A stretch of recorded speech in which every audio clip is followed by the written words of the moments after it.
différemment. Et si tu ne sais pas si tu en as, pour que réellement il y ait une Bible dans ta situation. La Bible dit que tous ceux qui disent Seigneur, Seigneur n'entreront pas tous sous ça. C'est-à-dire qu'il y a certains qui vont dire Seigneur qui vont entrer dans le royaume des cieux. Il y a certains qui vont dire Seigneur qui ne vont pas entrer dans le royaume des cieux. Ceux qui ne vont pas entrer dans le royaume des cieux, c'est ceux-là même qui sont toujours centrés sur eux. Qui ne vivent que pour eux. Dieu n'a qu'à me bénir par rapport à moi. C'est cette personne-là qui tient. Et arrivé au moment, Dieu va te vomir.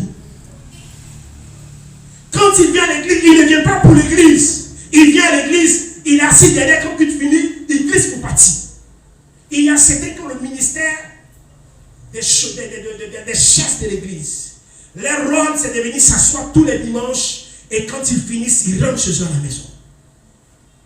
Amen. Dis à ton voisin, c'est fini.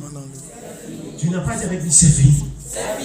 Regardez, la Bible dit, Dieu a dit à Jérémie, avant que tu n'eusses formé dans le ventre de ta mère, qu'est-ce que je connaissais? Je te connaissais. Et qu'est-ce que je t'avais fait? Je t'avais déjà établi. Laisse-moi te dire, avant que tu ne viennes sur la terre, il y a un projet de Dieu qui est déjà à fond, qui est déjà écrit sur ta vie. Il y a une destinée de Dieu qui est déjà écrite sur ta vie. Mais ce soir, je vais te rappeler de cela. Pour que lorsque tu vas dire Seigneur, Seigneur, tu sais pourquoi tu es en train de dire Seigneur, Seigneur, pour pouvoir vivre les temps d'abondance avec le Saint-Esprit. La Bible dit que ce n'est pas tous ceux qui disent Seigneur, mais qu'est-ce qui va entrer dans le royaume des cieux? Hein? Regardez, on dit ça, oui. Seulement quoi? De mon Père quoi? Faire la volonté du Père Céleste, c'est quoi?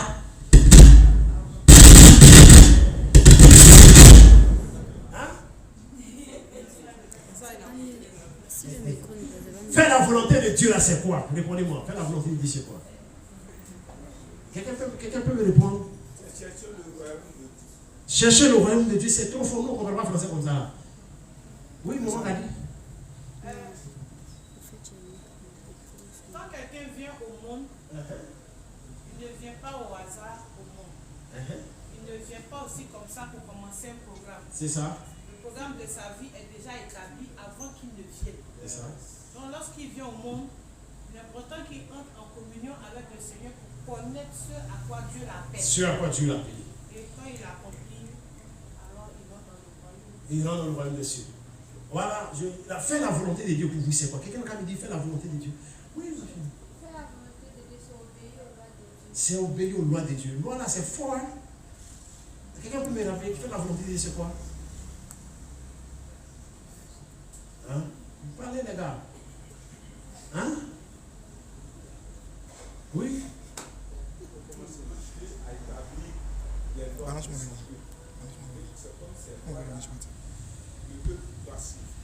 Ok. Faire la volonté de Dieu, c'est faire ce que Dieu demande. Prenez Galates 2, verset 20, je vais vous expliquer cela rapidement.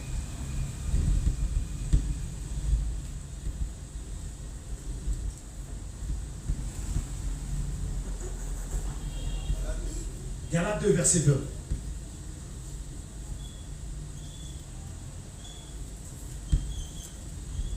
Galates 2, verset 20. J'ai été crucifié avec Christ. On dit qu'est-ce que j'ai fait? J'ai été crucifié avec Christ. Quand on parle de crucifixion, c'est quoi? Hein? La mort à la croix. J'ai été quoi? Donc quand on prend Jésus, on dit j'ai été quoi?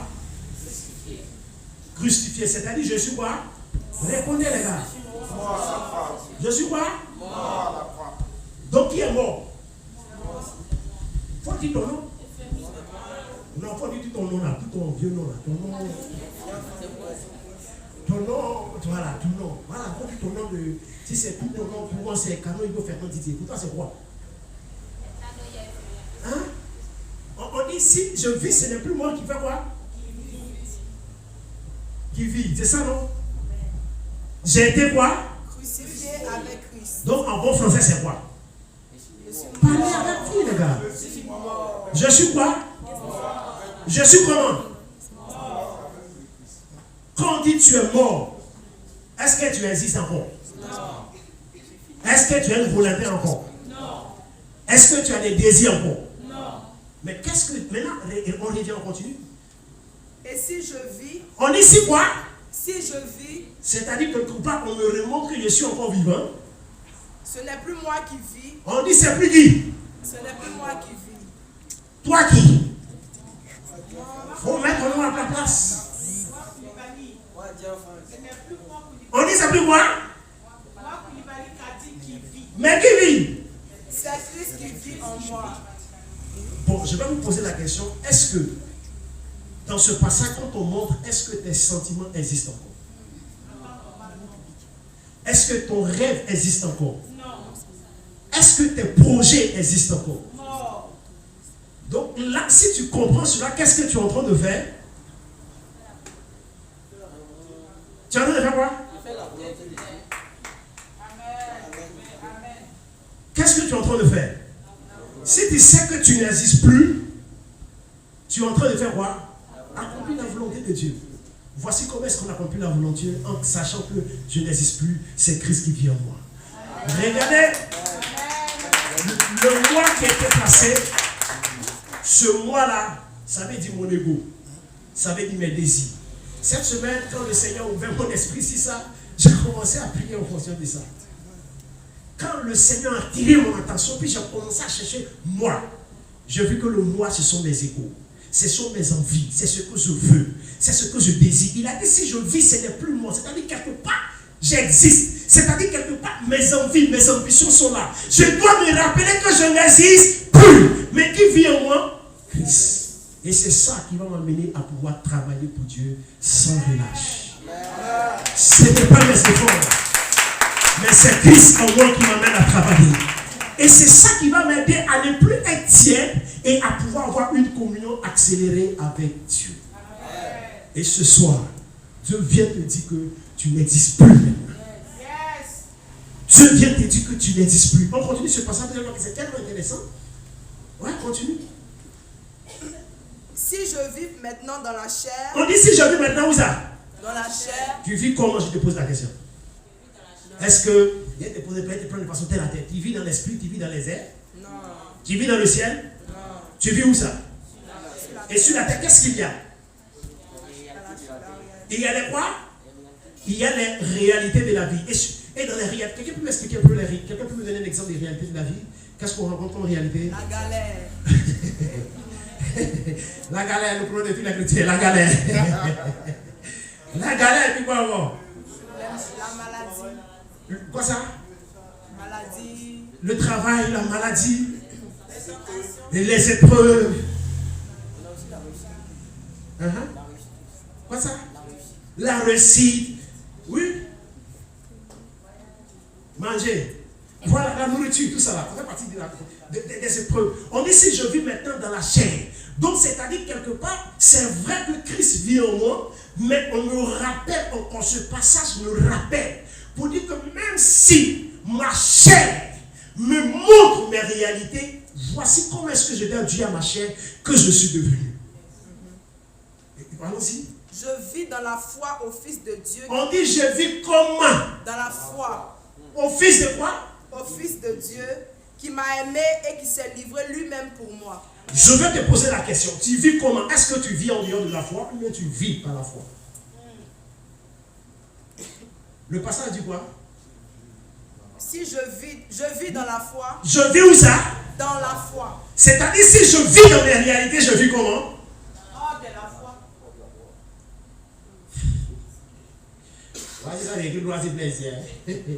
On dit si je vis. Ça c'est quelle version ça? C'est le second. Je le vis. C'est-à-dire si je vis dans mes réalités, je vis comment? Comment c'est la question qu'elle va me poser?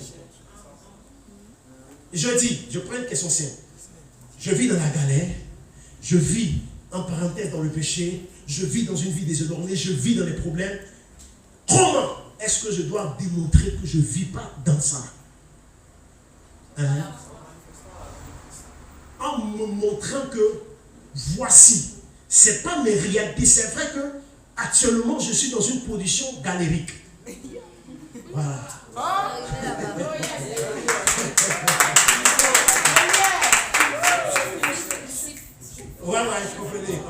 l'esprit de dans l'Académie française.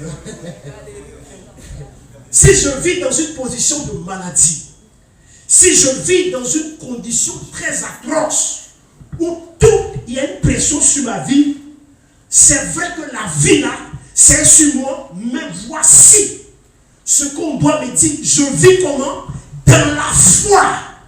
C'est vrai que les réalités sont là, mais je présente ce que je suis devenu. On dit dans la foi au Fils de Dieu. Et qu'est-ce que le Fils de Dieu a réalisé pour moi? C'est ça qui m'emmène à pouvoir vivre pleinement et à pouvoir être sauvé, à pouvoir être bouillant pour le Seigneur. Parce que si je veux vivre dans mes réalités, si je veux vivre dans mes problèmes, je ne vis plus dans la foi au Fils de Dieu. Mais je vis selon moi. Je vis selon ma propre nature. Et quand je commence à aller vers la tiédeur.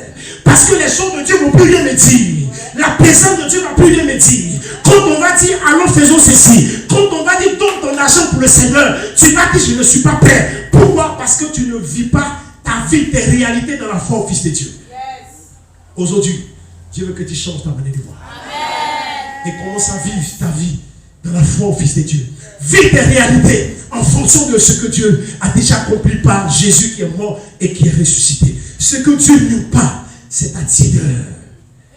La Bible dit qu'on n'a pas reçu un esprit de quoi? Timidité. Mais regardez ce qui nous donne la force. C'est ce que Christ a réalisé pour nous. C'est ce que Christ a fait pour nous. C'est ce que Christ a déjà fait pour nous à la croix qui nous donne la force de pouvoir vivre pour le Seigneur chaque jour. Dieu connaît ta situation. Dieu sait que tu as des problèmes dangereux. Mais Dieu veut aussi te voir vivre dans la foi au Fils de Dieu qui vient avec le premier. Aujourd'hui, change ta mentalité du Seigneur. Parce que j'ai présenté Dieu comme étant le tout est accompli. Mes amis, j'ai commencé à changer ma mentalité autour de Dieu. Et je commence aussi à voir Dieu se manifeste dans cette année. Et je sais comment est-ce que Dieu se manifeste dans ma vie.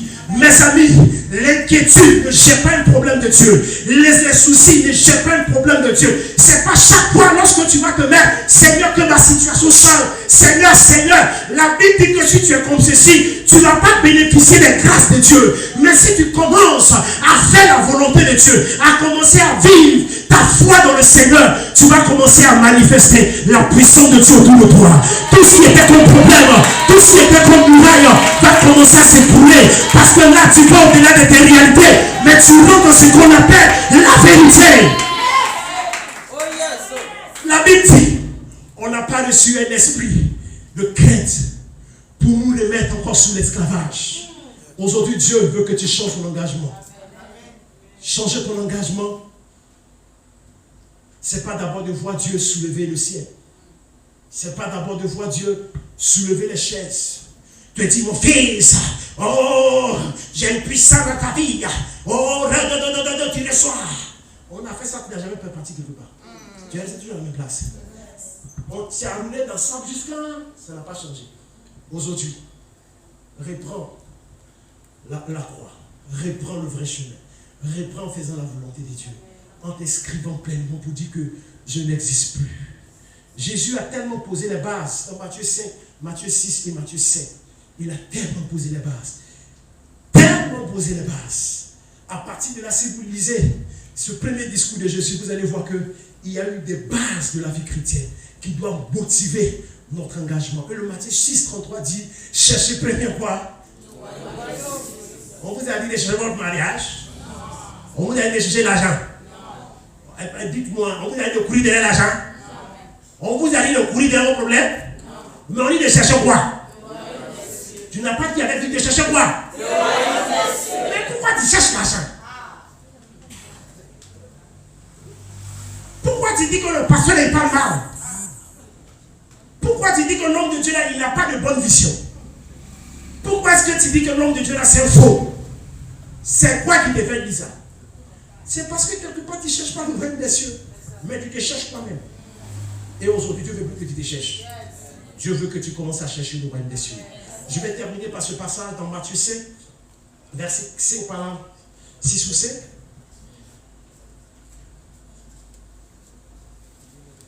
Il dit, heureux ceux qui ont faim et soif quoi? De la justice. Ils auront quoi?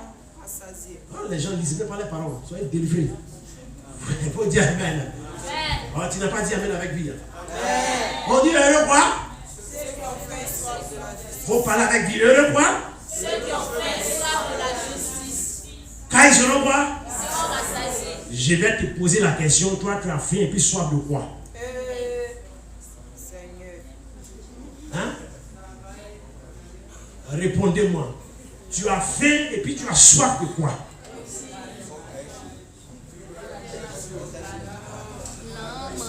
Demande à ton voisin, tu as soif et puis tu as faim de quoi?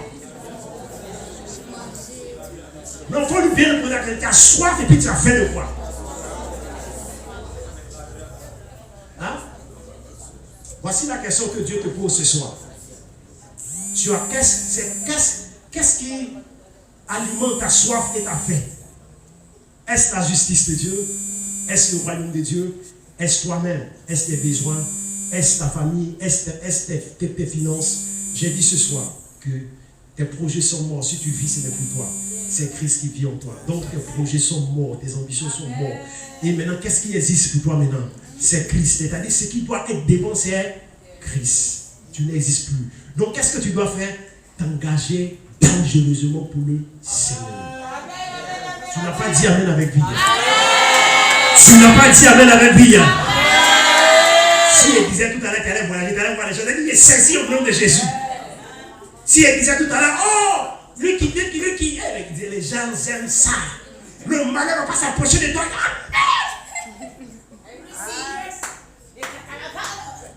Mais si on dit qu'il faut t'engager, les gens vont parler mal. Les gens vont m'insulter. Les gens vont dire, ah, je suis trop zélé. Je préfère mieux qu'on me dise que je suis trop zélé que Dieu me vomisse. Amen. Amen. Qui est prêt ce soir à avoir soif et faire de la justice de Dieu? C'est ça, faire la volonté de Dieu. La volonté de Dieu, c'est pas vous dire, Seigneur, montre-moi ta volonté. Montre-moi. Dieu ne va jamais te montrer. Mais lorsque tu vas avoir soif et faire de la justice, tu vas comprendre ce que Dieu veut. Amen. Tu vas saisir les profondeurs du Seigneur. Et Dieu veut en ce moment. J'ai dit, si vous savez les lignes prophétiques, vous allez comprendre que Dieu est dans un mouvement et Dieu n'est plus dans les prières. Seigneur, Seigneur, tu vois ma situation. Dieu a déménagé et Dieu est dans ceux qui ont soif et fait de la justice. Et c'est là-bas que Dieu se trouve. Dis à ton voisin, Dieu se trouve pas dans le Seigneur, change ma situation. Dieu se trouve dans ceux qui ont faim et soif de lui, qui veulent accomplir ses désirs et son dessein. Et ce soir, je vais t'encourager. Dieu ne regarde pas à tes faiblesses. Mais si tu prends conscience ce soir que je suis prêt à m'engager pour le Seigneur, Dieu est prêt à reconstruire les choses autour de toi. Et ce soir, Dieu veut un engagement sérieux avec toi. Dieu veut un engagement sincère avec toi. Ton engagement ne doit pas dépendre des hommes, mais doit dépendre de lui, Dieu. Et quand c'est comme ça, Dieu va te connecter à une personne qui va toujours t'élever. Je dis dans le processus divin, quand Dieu veut travailler, il travaille toujours avec des hommes. Et si tu es venu aujourd'hui à la VPR, dis à ton voisin, tu es à la bonne place. Non, tu n'as pas dit avec lui, dis tu es à la bonne place. Dis tu es à la bonne place. Dis tu es à la bonne place. Faut lui dire tu es à la bonne place. Ici, Dieu t'a donné rendez-vous pour que tu commences à vivre les bénédictions qui sont en toi. Tu n'es pas malheureux. Et si tu es ici, c'est parce que Dieu veut que ce soit ton engagement puisse changer au nom de Jésus. Si à ce premier jour nous sommes ici, imaginez que nous tous nous changeons notre engagement. Comment sera le monde aujourd'hui? Comment sera réellement nos vies aujourd'hui? Tout ce que nous voulons, le bonheur, la grâce, tout ce que nous recherchons va nous poursuivre au nom de Jésus. C'est quel ministre qui va commencer à travailler et qui ne va pas recevoir le budget? Impossible. Si tu te mets en action, tu vas voir que les portes vont commencer à s'ouvrir autour de toi. Si tu te mets en action, tu vas voir que les choses vont commencer à changer autour de toi. Mais si tu es toujours assis, les choses seront toujours assises. Quand tu te mets en mouvement, il y a un mouvement. C'est pour cela la Bible dit que l'Esprit, il dit je vais vers le Père, mais je vais vous envoyer un consolateur. Et cet esprit, qu'est-ce qu'il va faire de vous? Des témoins. Un témoin, c'est celui qui bouge, qui est en mouvement. Est-ce que tu es en mouvement pour le Seigneur? Ou bien tu es en mouvement pour toi-même? On dit que vous serez le témoin de qui? De Christ. On dit que tu ne seras pas ton témoin. Mais beaucoup sont devenus les témoins. Aujourd'hui, changeons de témoins. Et prenons le témoin de Christ au nom de Jésus. Est-ce que quelqu'un peut appeler Jésus de Nazareth?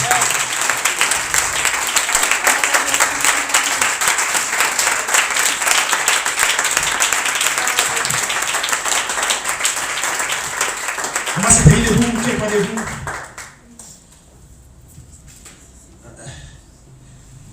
Si tu étais là pour toi ce soir, aujourd'hui, tu n'es pas là pour toi ce soir. On a trop prêché, Dieu va changer vos situations. On a trop crié, Dieu va changer des situations. Il y a plusieurs personnes qui ne se voient même pas comme des serviteurs et des servants de Dieu. Les gens ont l'impression qu'on dit quand tu es serviteur de Dieu, c'est tu sais ici tu dois t'arrêter pour prêcher. Non, tu peux être serviteur de Dieu dans ton lieu, tu peux être serviteur de Dieu dans ton travail, tu peux être serviteur de Dieu, servant de Dieu là où tu te trouves, tu peux être serviteur de Dieu là où tu es positionné. C'est là que tu travailles. Mais on a l'impression qu'être serviteur de Dieu, les gens ont l'impression que quand on dit tu es serviteur de Dieu, c'est ce que notre Père disait le dimanche, quand on te dit que tu es serviteur, tu as l'impression que le ciel est tombé sur la tête. Et les gens ne se sentent plus servants et serviteurs de l'Éternel. Pourquoi? Parce qu'ils pensent que c'est destiné à une catégorie de personnes. La Bible dit que celui qui aspire, et ce soir qui est prêt à aspirer, à vivre, à s'engager pour le Seigneur. Mon ami, c'est une aspiration. Et c'est quelque chose qui vient du plus profond de ton cœur ce soir. Et la prière que tu vas élever ce soir, c'est employer Dieu. Et l'engagement que tu vas prendre ce soir, c'est employer ton Père céleste. Jésus a dit, ma nourriture, c'est d'accomplir la volonté de mon Père. Ma nourriture, ce n'est pas de battre pour moi. Ce n'est pas de chercher pour moi. Mais c'est d'accomplir la volonté de mon Père. Et ce soir, tu vas simplement lever la main vers le Seigneur. Et tu vas dire, Seigneur, me voici, je veux changer d'abord ma mentalité vis-à-vis de toi. Tu vas prier, tu vas demander pardon au Seigneur. Parce que quelque part, tu étais tellement centré sur toi et ça t'a rendu fier. C'est-à-dire que les choses du Seigneur t'ont plus intéressé. Tu as pensé qu'à un moment tu étais arrivé. Mais Dieu dit que tu n'es pas encore arrivé parce que tu te crois trop arrivé. Mais ce soir, tu vas dire, Seigneur, je viens à toi comme un seul homme. Comme quelqu'un. Comme un sacrifice vivant.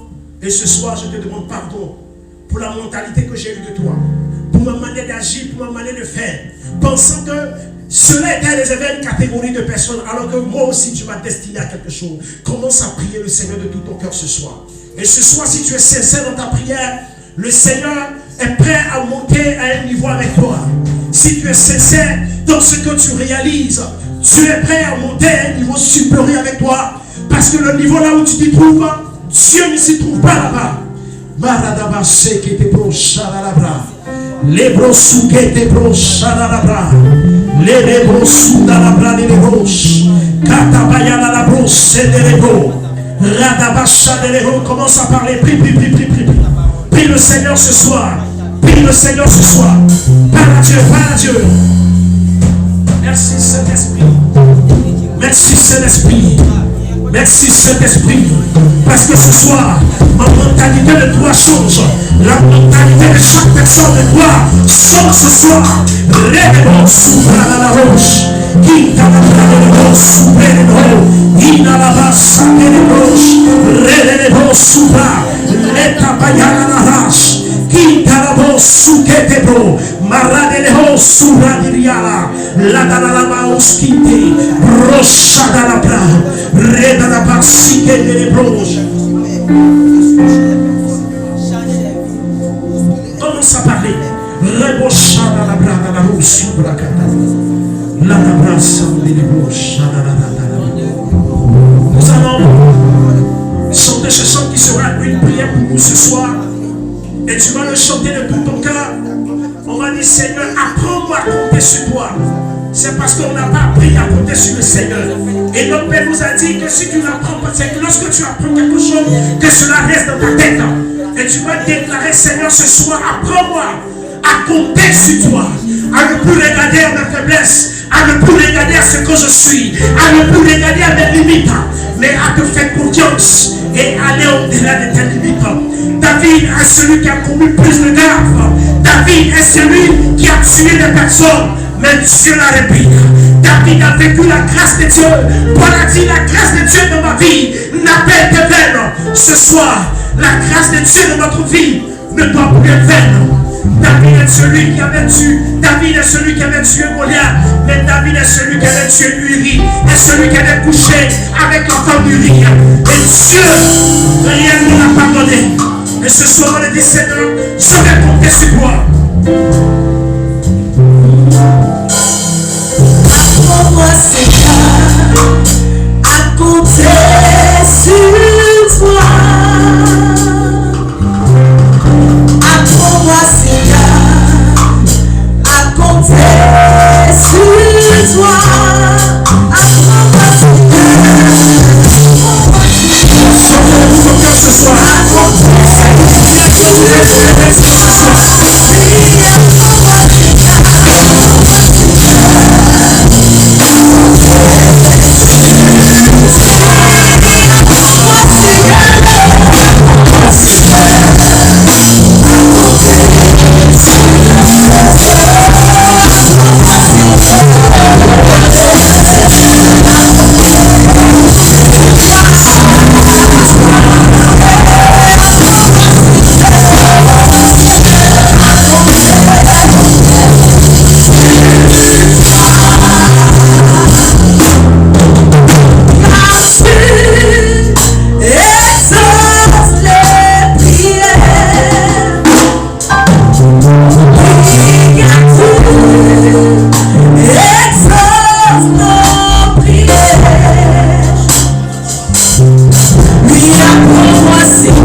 Merci parce que Père, nous sommes dans ce mouvement prophétique où tu dis à quelqu'un ce soir que ce n'est pas ces pleurs ni ces lamentations qui vont changer les choses.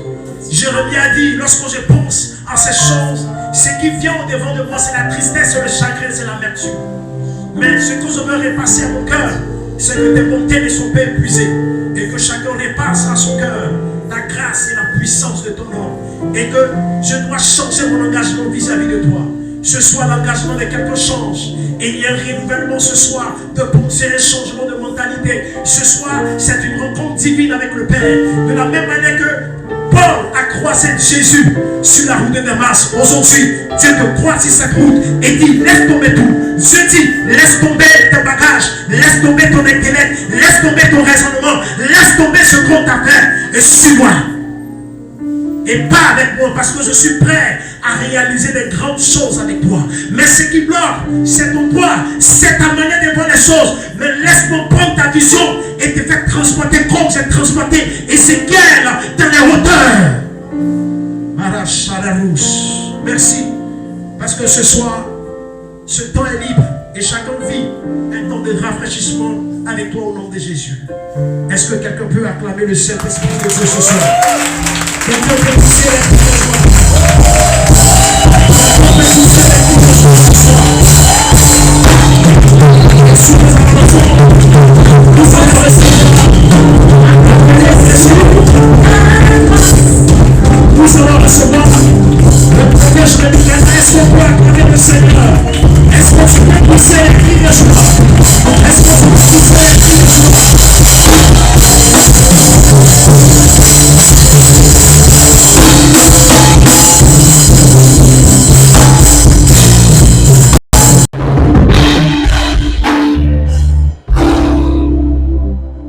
Amen. Amen. Alors, est-ce que tu peux saluer 10 personnes ou bénir 10 personnes? Compte 10 personnes.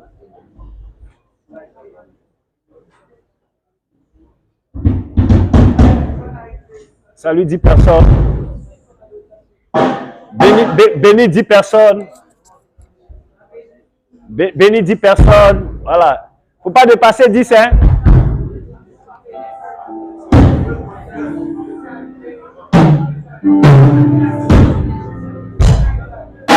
Faut pas dépasser 10. Amen. Amen. Veuillez vous asseoir, s'il vous plaît.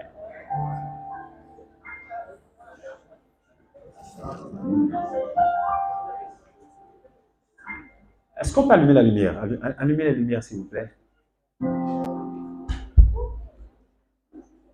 Voilà. Alors, je veux rendre grâce à Dieu pour le message que le pasteur Didier vient de prêcher, qui est un message fort, un message important.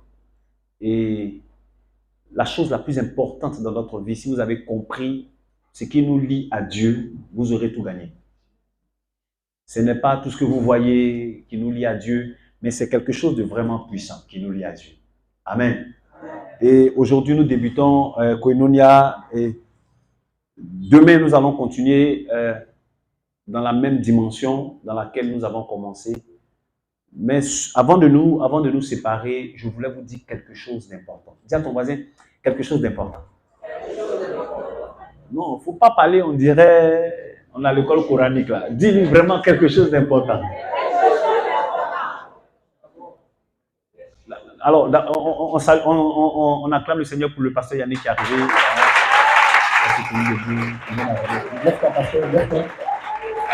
Voilà. C'est l'un de nos orateurs qui est arrivé. Il vient d'arriver d'Abidjan. Il y a aussi le prophète Élie aussi qui est arrivé. Lève ton prophète Élie. Voilà. Il vient de Cameroun. Voilà. Il y a le pasteur qui prie aussi qui est arrivé. Le prophète qui prie, on acclame le Seigneur. Alors, le prophète qui prie est notre prophète que nous allons bientôt installer. C'est lui qui va gouverner tout l'ouest du pays. Oui. Donc, le Yacouba là, c'est lui qui sera le patron de tous les Yacouba parce que c'est lui qui va gérer toutes nos églises de l'ouest.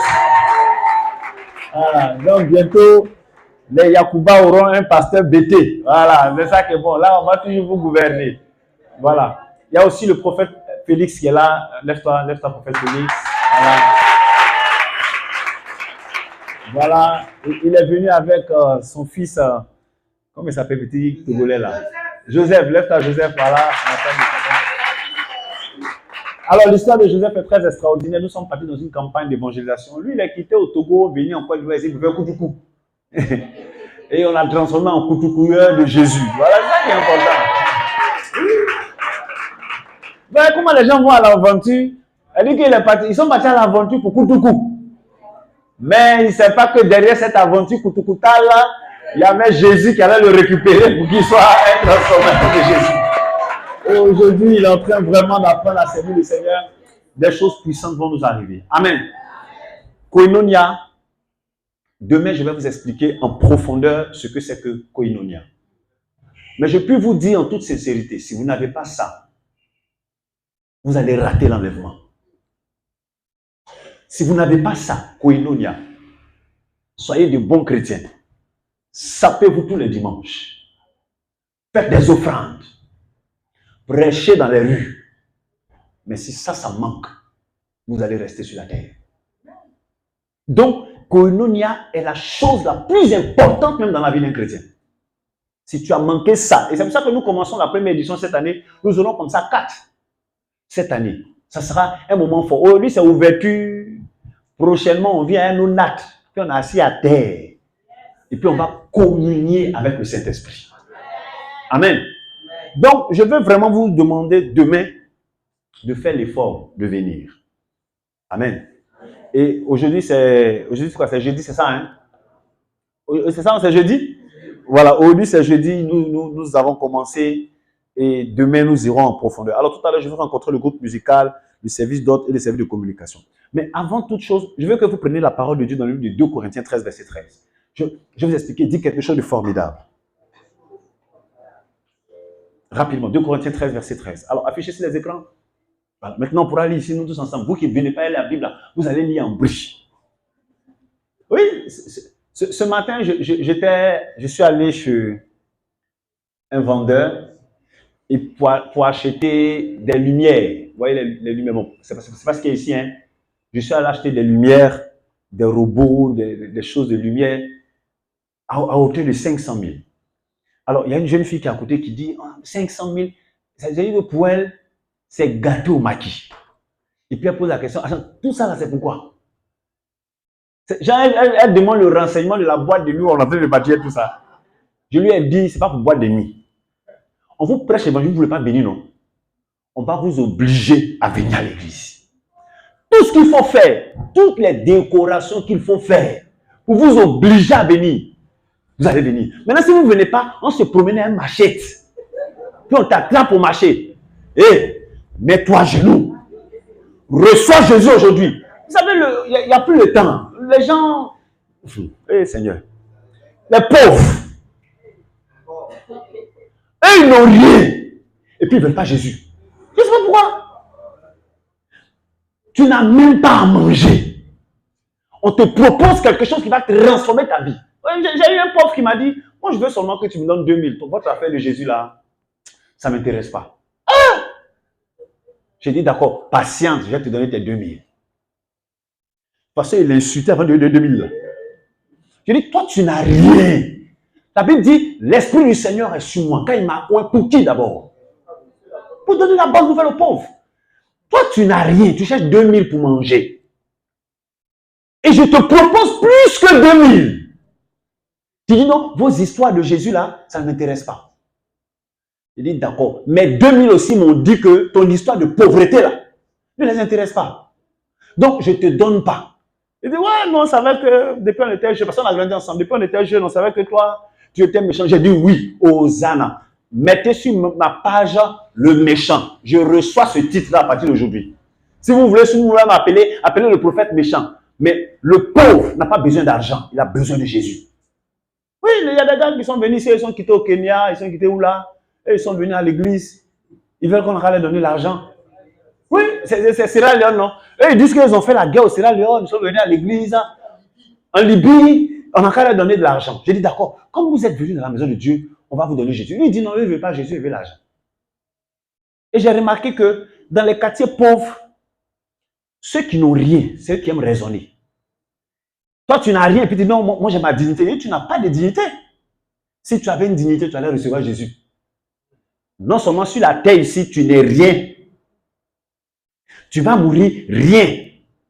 Et tes parents, pour te prouver que tu n'es rien, c'est quand tu vas mourir qu'on va cotiser beaucoup pour toi. Et tu vas te retrouver devant le trône de Dieu. Avec rien encore.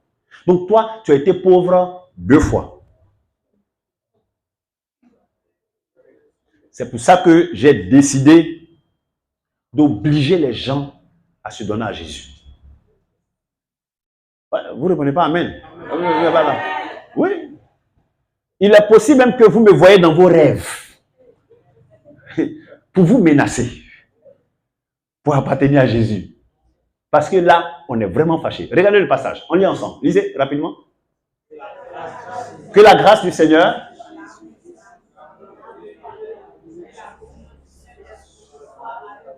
Regardez. Que la grâce du Seigneur Jésus-Christ. 1. 2. L'amour de Dieu. 3. Remplacé par la koinonia. Donc, que la grâce. 1. Tout le monde a la grâce. L'amour de Dieu, elle est manifestée en Jésus-Christ de Nazareth. Car Dieu a tant aimé le monde. Il reste quoi? La koinonia du Saint-Esprit. Soit qui, avec qui? Avec qui? Alors, vous regardez, ici, l'apôtre Paul est en train de dire aux Corinthiens que personne ne doit manquer ça. Personne ne doit manquer ça. Si tu manques ça, tu as échoué ta vie. Personne, qu'importe ce que vous êtes en train de faire, la communion est pour nous tous. Dis à ton voisin, c'est pour nous tous. Et si tu ne parles pas à ton voisin, c'est que ton voisin, c'est un bois. Déjà, tu insultes. Il faut lui dire, c'est pour nous tous. Que la grâce du Seigneur Jésus-Christ, l'amour de Dieu, il ne s'arrête pas là. Parce que les deux choses, on peut les avoir. Mais il faut la koinonia du Saint-Esprit. Ne sois pas avec 2 personnes, 3 personnes. Que tous ceux qui rentrent ici partent avec quelque chose de fort. C'est pour ça que le programme que nous organisons, c'est un programme puissant. Dis avec moi, programme puissant. Dis encore, programme puissant. Donc, le verset là nous dit que tout le monde doit avoir la communion du Saint-Esprit. Tout le monde. Si ça te loupe, vous savez, il y a des gens qui meurent 2 fois, non? Oui. Vous n'avez jamais entendu cette chanson-là? Je ne mourrai point. La seconde mort. Ça veut dire quoi? Il y a 2 morts. Si ça te loupe. Vous savez, je vous dis la vérité. Hein? Il est préférable pour toi que tu sois mort que la trompette reste ici. C'est mieux. Mais tout à l'heure, tu sors la maintenant quand tu cognes. Tu vas partir. C'est mieux. La Bible dit, heureux les morts en Christ, car le royaume des cieux est pour eux. Mais malheur à la terre et à la mer, car le diable est descendu animé d'une grande colère, sachant qu'il a peu de temps. Vous savez ce que ça veut dire? Ça veut dire que où on est assis ici, là, si on n'a pas la koinonia de Dieu, on a échoué. Amen. Dis à ton voisin, c'est pour toi aussi. Alors, si ça doit être pour nous tous, ça va sans dire que si vous êtes venus, tout ce que nous allons faire ici a besoin de votre attention. Si tu as manqué cette attention-là, tu as échoué. Les 4 jours que nous allons passer ici, tu dois partir. On dit que la communion soit pour qui? Soit pour qui? Alors, si on dit soit pour nous tous, ça veut dire que c'est disponible. Ok? Tu risques. Fais tout ton effort pour que ces 3 jours, sinon 4 jours. Aujourd'hui, le pasteur a mis une bonne sémence. Demain, le pasteur Yannick viendra encore mettre une bonne sémence. On va encore prier le Seigneur. Mais il faut que quand tu arrives ici, toute ton attention, tu nous donnes toute ton attention. Parce que si tu ne nous as pas donné toute ton attention, tu vas perdre ton temps. Vous savez qu'il y a des gens qui perdent leur temps, non? Vous savez ça, non? Tu vas perdre ton temps. C'est pour ça que je veux vous laisser avec ce message. Tout à l'heure, on va faire les offrandes. On va faire les offrandes, non? Hein? Les gens ne répondent pas non quand il s'agit de faire les offrandes. On va faire les offrandes tout à l'heure. Mais avant que nous ne fassions les offrandes, vous devez savoir que Dieu a prévu que si nous venions à koinonia, la grâce, l'amour et la koinonia de Dieu soient avec nous. Donc, si tu t'es amusé, et cette koinonia-là, elle ne se trouve pas dans les lumières. Tout ce qu'on a fait, c'est pour que vous soyez là. Tout ce qu'on a fait, c'est pour que vous soyez là-haut. La jeune fille dit, attends, donc tu as payé lumière 500 000 pour mettre dans l'église. J'ai dit, moi-même, je voulais payer 2 millions de lumière. Elle dit, pourquoi? J'ai dit, parce que tout ce que je peux faire pour vous attirer, pour vous donner l'évangile, je suis prêt à le faire. Amen. Donc, ça va sans dire que nous avons besoin de la... Donc, la koinonia, tout ça, là, c'est pour vous attirer aux batteries, piano, tout ça. C'est pour que vous venez. Quand vous êtes venus maintenant, la chose qui va vous transformer, c'est la parole. Amen. Non, tu n'as pas encore répondu. Dis Amen très fort. La parole de Dieu qui sera prêchée durant ces 3 jours, elle produira en nous la richesse, la stabilité, la vie. Donc, il faut que la parole... Parce que qui sait que la parole de Dieu a un pouvoir? Oui. Dis à ton voisin, la parole de Dieu a un pouvoir. Donc, lorsqu'on vient communier, c'est qui va créer la vie en nous. Ce n'est pas batterie. On va faire une batterie. On va faire une batterie. C'est pas piano, tout ça, micro, tout ça. À l'époque, il n'y avait pas tout ça, n'est-ce pas? Mais il y avait la vie. Dis, prophète, a fait moi. Je vais vous montrer ce qui s'est passé. Et puis, il y a un diacre, il n'était pas pasteur dans la Bible.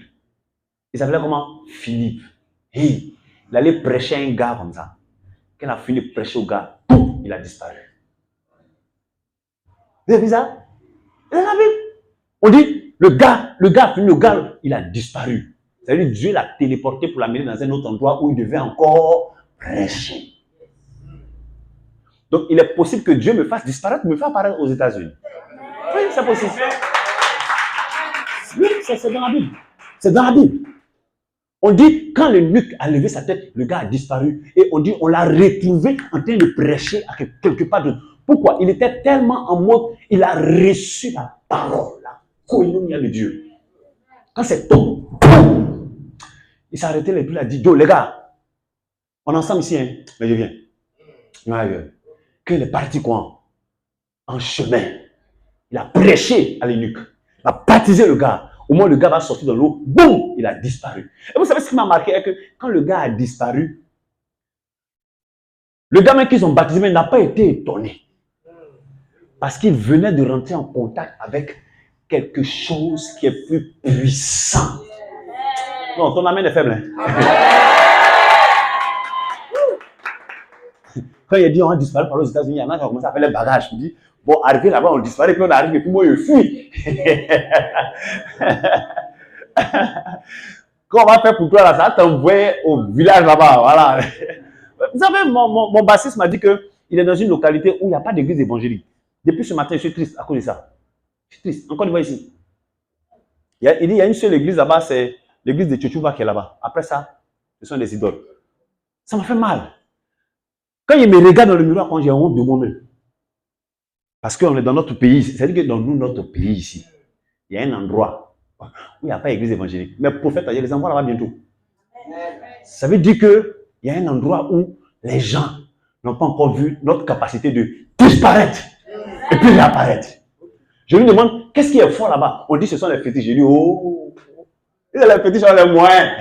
C'est les musulmans, on leur parle trop, c'est trop compliqué pour qu'ils acceptent Jésus. Mais si c'est les fétiches là, on les moyens. Ça veut dire qu'il faut qu'on fasse confronter une puissance supérieure à leur puissance. Dis, prophète, a fait moi haut.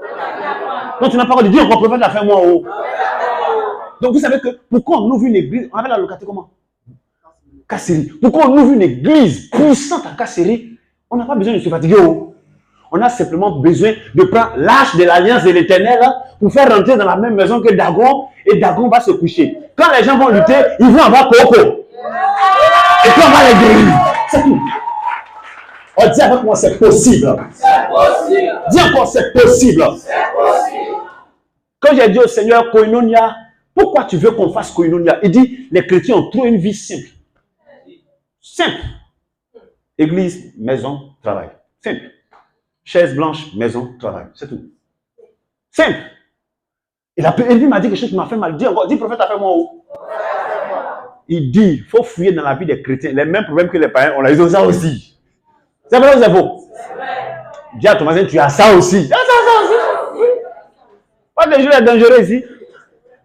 Alors, comment toi tu vas faire pour dire à ce païen-là que oh, ton Jésus est fort? Alors que il ne mange pas, toi aussi tu ne manges pas. Et puis tu as lui menti, puis non, on jeûne, tu mens. Tu n'es pas en jeûne, tu as faim.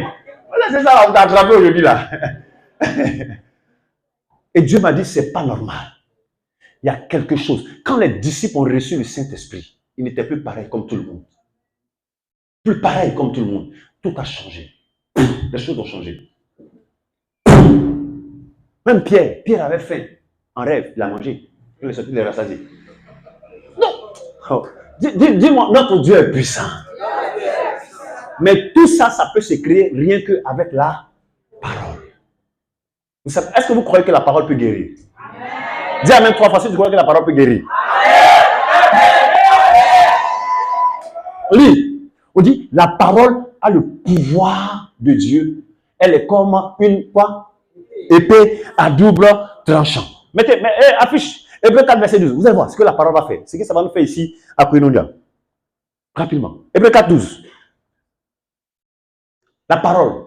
C'est pour ça que ne négligez pas ce qui va se passer à Koinonia. Ok? Hébreux 4, 12. Alors, lisons rapidement.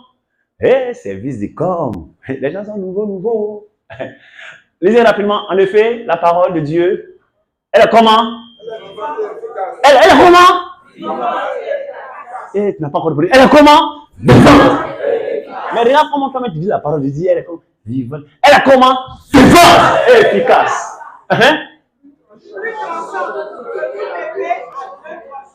Pénétrant?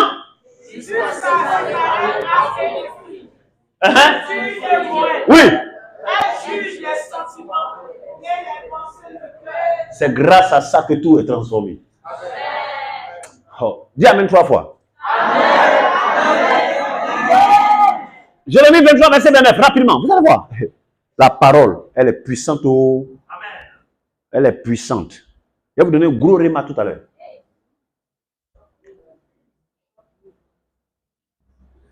Jérémie 23, verset 29, rapidement. On va voir c'est quoi la parole.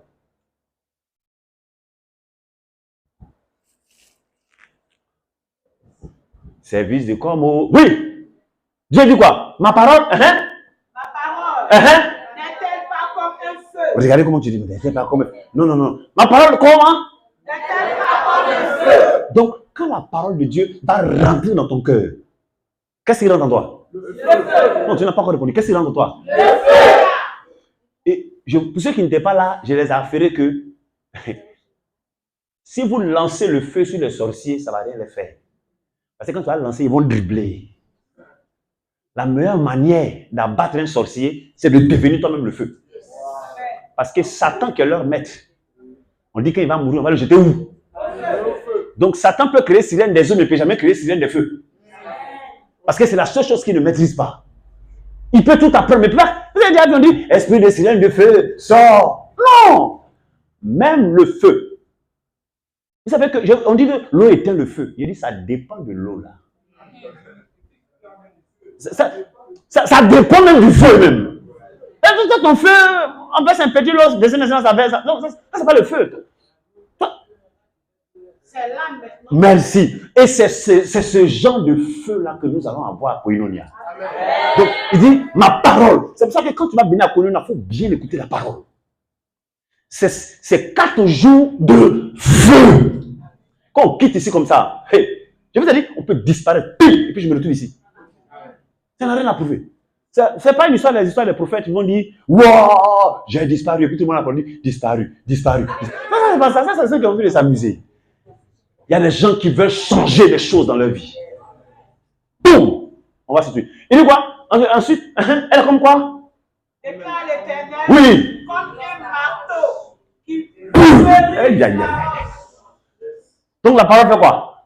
Elle pulvérise. C'est quoi qui est pulvérisé? Elle fait. La roche devient comme un liquide. Elle transforme la roche en gaz. Est-ce que vous comprenez un peu? La parole de Dieu transforme ce qui est dur en gaz. Il te pose la question de savoir, c'est quoi qui ne peut pas changer ta vie? Dis à ton voisin, il ne faut pas manquer les 4 jours. Si tu as dit à gauche, dis à droite, dis à droite, dis à droite, dis à droite.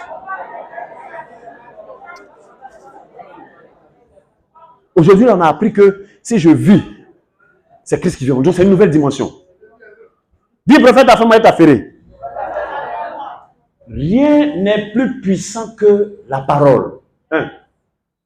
L'adoration à l'église s'adresse à qui? À Dieu. On est d'accord, hein? L'adoration s'adresse à Dieu. La louange s'adresse à qui? Les témoignages s'adressent à qui? Les offrandes s'adressent à qui? Les actions de grâce s'adressent à qui? Mais la parole est Dieu elle-même.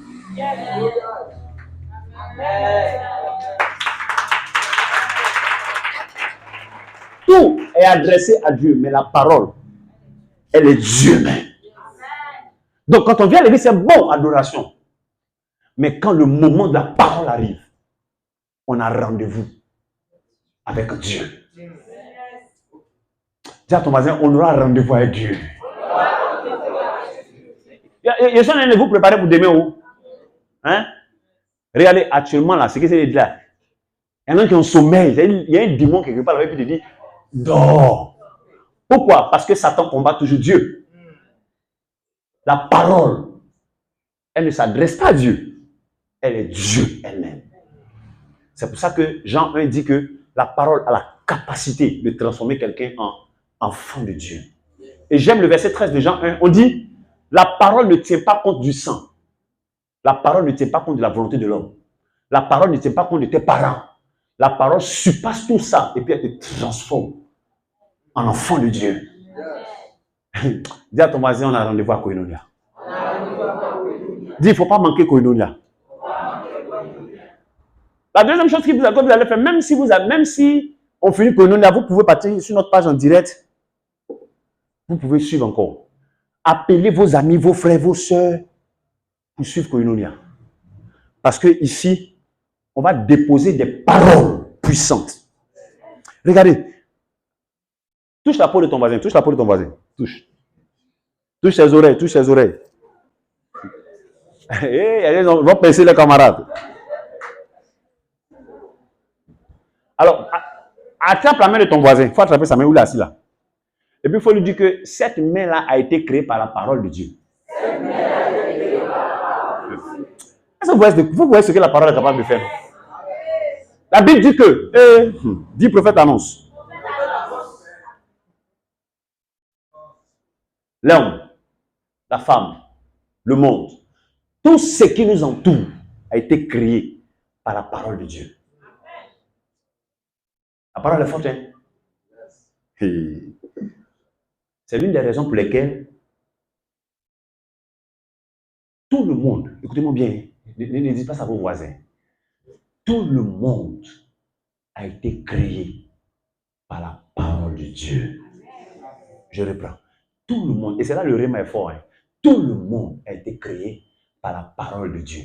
Cela signifie que une seule parole que tu vas entendre ici peut faire de toi une grande histoire dans le monde.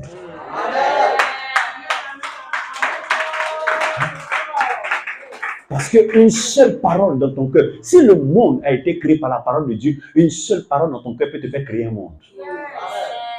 Est-ce que vous comprenez ça? Oh, quelqu'un n'a qu'à dire, j'aime la parole. Même si ça t'intéresse, va dire aussi. La parole. C'est pour ça que je vous donne les dispositions. C'est l'une des raisons pour lesquelles Satan attaque beaucoup la parole. Vous savez ça, non? Satan veut que tu rates la parole. Dans Matthieu 13, la Bible même dit qu'il est le voleur de la quoi? De la parole. Alors, sache que pendant qu'on sera en train de prêcher à Koinonia, celui qui est à côté de toi, qui va vouloir t'expliquer une histoire, qui va vouloir causer avec toi pendant la prédication, il ne veut pas qu'un monde se crée en toi. Le gars qui va t'appeler pendant qu'on est en train de faire Koinonia, pendant qu'on est en train d'écouter la parole de Dieu, il ne veut pas que la parole de Dieu crée un monde en toi. La personne, rien ne te gratte, mais quelque chose te gratte. Toi, ce que tu es là, puis tu te grattes. Ce qui fait que tu as sommeil. Les gens s'arrêtent, ils regardent pendant 15 secondes, ils regardent le chrono. Levez les mains, il vous a attrapé. Levez la main. Vous êtes ici, on a regardé 24 heures. Quels sont ceux qui ont veillé au moins dessus? Ah, voilà, on va s'asseoir, oui. Ouais. Et puis qu'on regarde et puis deuxième, ça passe, et puis on est bloqué comme ça. Comme des zombies. Juste pour un film. Mais vous n'allez pas comprendre, hein. Tu regardes 24 heures, tu n'as pas sommeil. Mais dès que tu ouvres un passage biblique net. Pourquoi? Parce que Satan sait que ça peut créer un nouveau monde en toi. C'est la raison pour laquelle nous allons créer à Koinonia le nouveau monde. Amen. Qui est d'accord pour que nous créions le nouveau monde? Qui sent que son monde là n'est pas bon? Moi, je sens que mon monde n'est pas bon. Moi, je sens, oui. Alors, vous êtes d'accord qu'on crée le nouveau monde? C'est pour ça que vous devez nous donner, parce qu'on dit, nous tous, nous devons avoir la Koinonia. C'est prévu. Et Dieu m'a montré, c'est comme des anges qui sont venus avec plusieurs paquets. Ils sont tous assis là. Chacun doit avoir pour lui. C'est-à-dire, demain, il va appeler la police. Ils vont barrer la route. Quand tu rentres là, tu ne sors plus. On t'attrape. Si tu es, par exemple, même maintenant, si tu es assis à ta chaise, tu ne sors plus. Tu es bloqué. Parce que nous tous, personne ne doit partir tel qu'il est venu. Amen. Vous êtes d'accord avec moi? Amen. Vous êtes d'accord avec moi? Amen. Hein? On va se tenir debout. On va se tenir debout.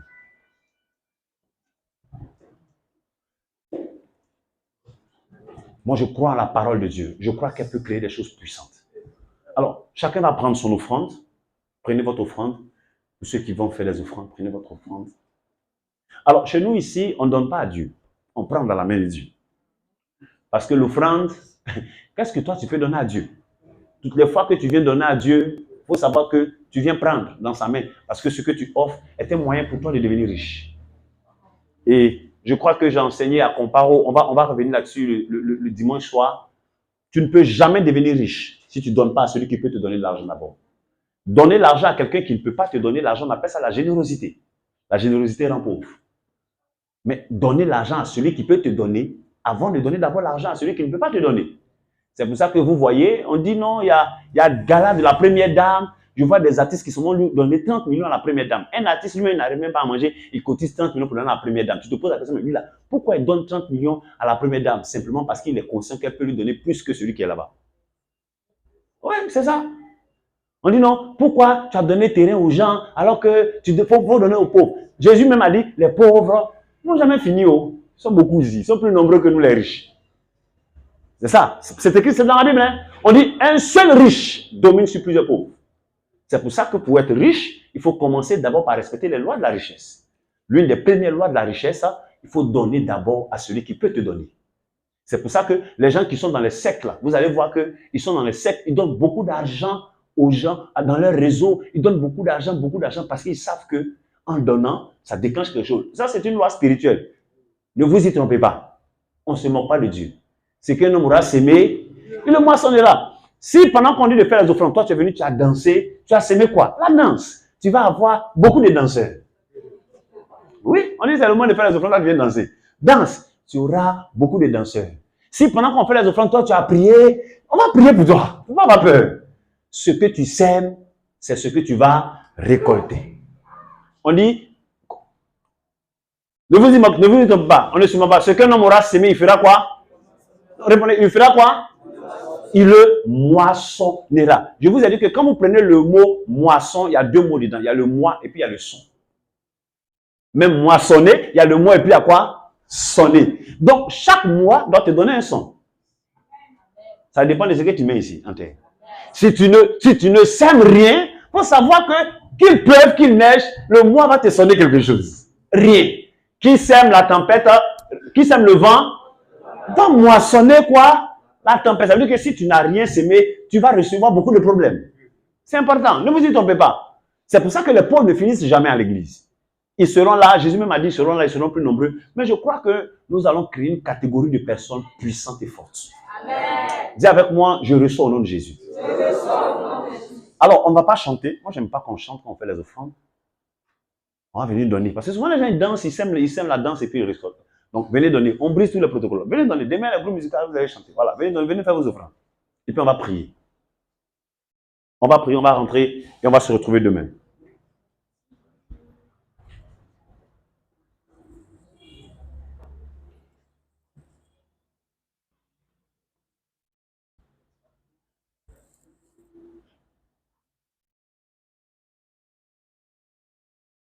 Les musiciens, placez-vous, placez-vous. On va chanter une chanson pour terminer.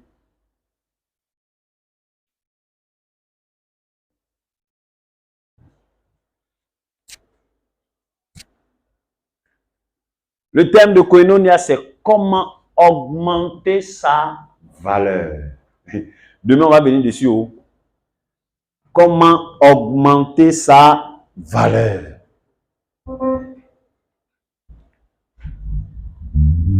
On va se tenir, on va prier. On a terminé nos programmes. Tout à l'heure, je vais rencontrer ce que j'ai dit. Voilà. Comment augmenter sa valeur. Il y a des gens, eux, croient qu'ils sont importants, alors qu'ils ne sont rien. Oui. Quelqu'un qui vient comme ça et puis te dit, bon, tu sais, bon, et à toi et moi, on s'est séparés. Bon, notre amitié là, on s'est arrêté ici. Donc, lui dit, mais il faut dire, oui, il ne faut pas dire. Dieu te bénisse, il ne faut pas dire. Parce qu'il y a des gens qui croient que c'est grâce à eux que vous êtes important. Alors qu'ils ne sont rien. Demain, je vais vous prouver c'est quoi on appelle la valeur. Qui a de la valeur et qui n'en a pas. Parce qu'on a à l'église ici, il y a des gens qui croient qu'ils ont de la valeur. Ils n'ont pas de valeur.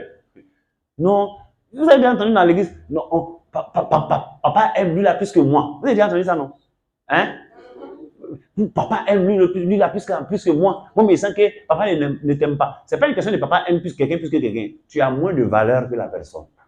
Au lieu d'avoir mal au cœur, augmente ta valeur pour qu'on t'aime aussi. C'est tellement simple. Donc, on va montrer comment on peut augmenter notre valeur. Au lieu de rester là pour être jaloux de la valeur des autres. Ok? Et ça ne va pas aller quelque part. Non, oui. Pourquoi? À mon tour, là, quand moi j'étais malade, là, les gens ne m'ont pas rendu visite aussi. Ça dépend de ta valeur. Vous répondez, ça dépend de quoi? Ta valeur. Toi, tu viens à l'église ici, on jette de lumière. Pipi. Quand on te voit, au moins, on va te regarder, tu as disparu. Et puis, tu viens, tu as fait saison 1. Après, tu viens faire saison 2. Après, tu viens faire saison 3. Et puis, tu veux qu'on a qu'à aller te rendre visite au même titre que quelqu'un qui est tous les jours présent. C'est sorcellerie. Ça dépend de ta valeur. Même Dieu augmente sa valeur. Et puis, on va voir ça demain. Dis à ton voisin, ça dépend de ta valeur. Est-ce que tu sais pourquoi toi, tu pries pour demander 1 million à Dieu, tu ne gagnes pas, mais il y a quelqu'un qui prie pour demander 10 milliards, il gagne. Ça dépend de ta valeur. Toi, tu n'as pas encore la valeur d'1 milliard. Demande 500 000 là-bas. Non, ils n'ont même pas valeur de 500 000. Ils ont les 30 000, les 20 000. Oui. Ah, bah, tu as vu, non? Il y en a qui sont dans les valeurs de passe Internet encore. Oui. C'est ça, non? Ils sont là. Je les ai vus. Ils sont dans valeur de passe Internet 200. Pendant qu'il y a quelqu'un qui a ton âge, qui demande 10 milliards et puis Dieu lui donne. Vous avez le même âge. Vous êtes né dans la même année. Peut-être même dans la même maternité. Vous avez fait les mêmes bancs. Lui, il a 10 milliards. Toi, tu as 200. C'est un problème de valeur. Lui, il a su augmenter sa valeur devant Dieu. Toi, tu n'as pas encore augmenté ta valeur. C'est pour ça que ceux qui n'ont pas de valeur critiquent beaucoup. Tape la cymbale. Tape la cymbale, petit. Tape la cymbale. Non, il faut taper ça dans la grosse caisse. Vous voyez? C'est flot, il n'y a rien dedans. C'est pour ça que ça fait beaucoup de bruit. Demain, on va voir qui sont ceux qui n'ont pas de valeur. Peut-être que c'est toi qui fais ces balles là. Demande à ta voisine, c'est pas toi.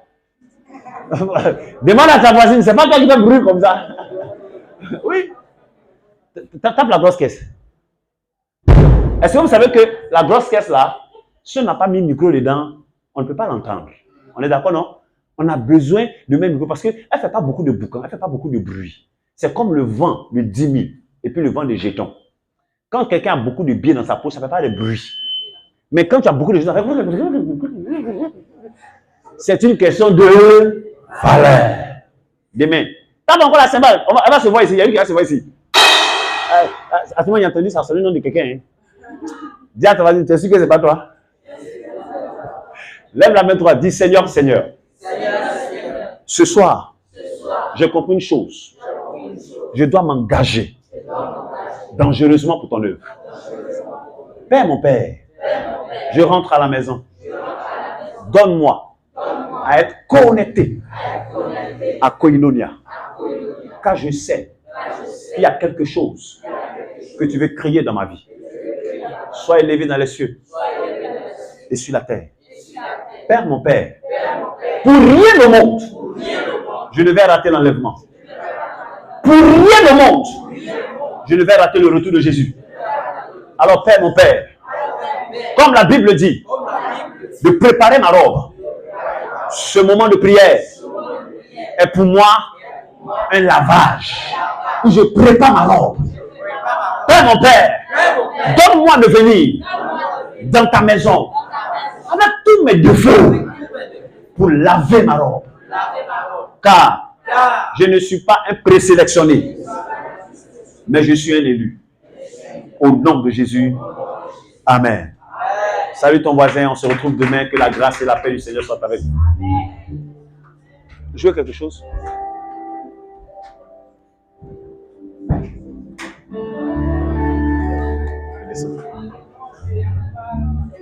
Amen.